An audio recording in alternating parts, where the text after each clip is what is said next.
Hi everyone, welcome to Emsley Lodge for another week. Our frustrating run continues. Just can't buy a winner at the moment.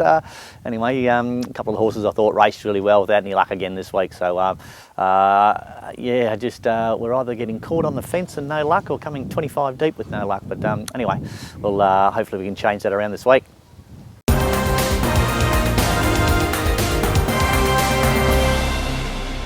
Right, I'm about to jump in the car now and head off down to Warrnambool. We've got Matasanek running first up down here. 1400 first up's probably going to be a tad bit short, but I'm pretty happy with his work. He'll jump and we'll ride him positively, put him in the first couple and see how we go today. Okay, Saturday, Yarra Glen now. It's just come up a heavy 9 this track, and I've got a couple of horses there that probably don't really handle it, so not sure what I'll run there. Horse I probably will run will be Pantera Nera. He's got an interesting slow form track, that horse. It's you read his wet form track is really poor, but he's actually run quite a few fourths and not beaten all that far. So his wet tracks form's not as bad as it looks. So he'll go there up to the 1950 or whatever it is, 1980 or whatever it is at Yarra Glen. So that should just suit him down the ground. His work's lovely this week. We'll bounce and be in the first couple, and I think he'll take a fair bit of beating at Yarra Glen Saturday. Also got a little horse called Mr. Mofeed. He's been really disappointing.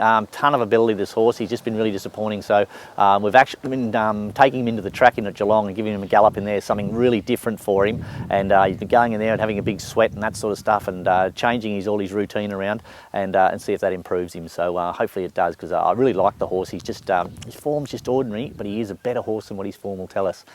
Benatari, might not take him. If it's a heavy track, he won't go. He needs to improve, and I don't want to have any excuse. We're going to make a decision whether we're going to keep racing him or sell him on. And I don't want an excuse as a wet track, so I'm not sure if he'll run.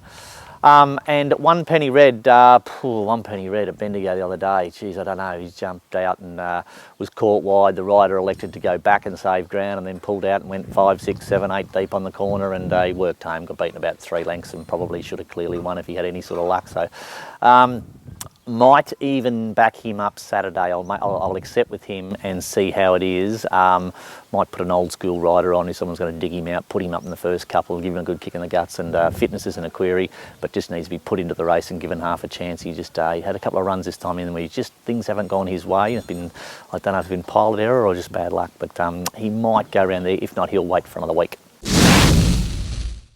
At Sandown on Wednesday. Junefield raced first up the other day, had absolutely no luck at all, only got beaten a length and 3/4 or something like that, and was right up their bum and had nowhere to go. Take him back to Sandown on Wednesday. Just hope I might ride him a little bit more positive and try and ride him in the first 4 or something like that, rather than sort of out the back, and hopefully he can do the right thing by us on Wednesday at Sandown. But I think he's a pretty nice horse, Junefield. He just needs things to go his way.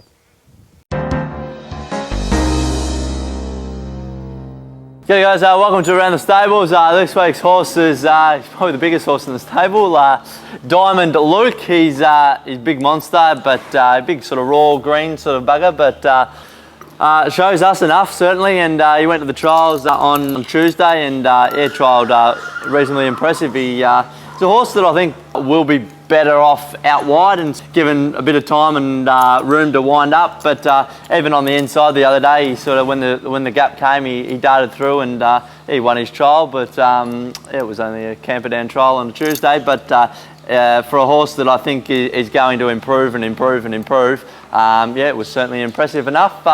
We'll probably look for a race in probably a couple of weeks over 1400, 1600. I think he'll probably get a bit beyond that, but I certainly wouldn't put it beyond him to be extremely competitive over a mile. And yeah, I look forward to getting him to the races.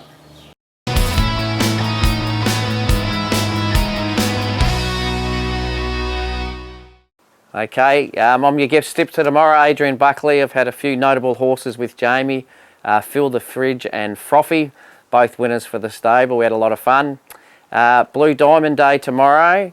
My value bets in the Blue Diamond, Montessera, Kieran Maher stable. It's been set for this race. Ran a great race in the prelude and it's primed to win at the $10. And then my best bet of the day in the Oakley Plate Bivouac, Boom 3-year-old colt who run a flashing second in the spring to Exceedance, and he's my best bet of the day. So hopefully we go away and fill the fridge. That's it for another week at Emsley Lodge. Thanks for watching. What about Tubber last week? Tips a 10 or 12 to 1 winner, then gets a $1.50 shot beat. Yeah, it's a hard job that punting, isn't it? What else? What about the RSPCA have jumped on board to the tongue tie debate. We've been using stockings as tongue ties for 100 years, and now they've decided it's cruel to animals. It's yeah, maybe somebody who actually is in the industry makes the rules in the industry, but anyway, it's quite ridiculous, I thought. But anyway, smarter people than me are in charge. Until next week, see you later. And in the Oakley Plate, the Boom 3-year-old Bivouac ran second in the blooper. Cool. It's called art.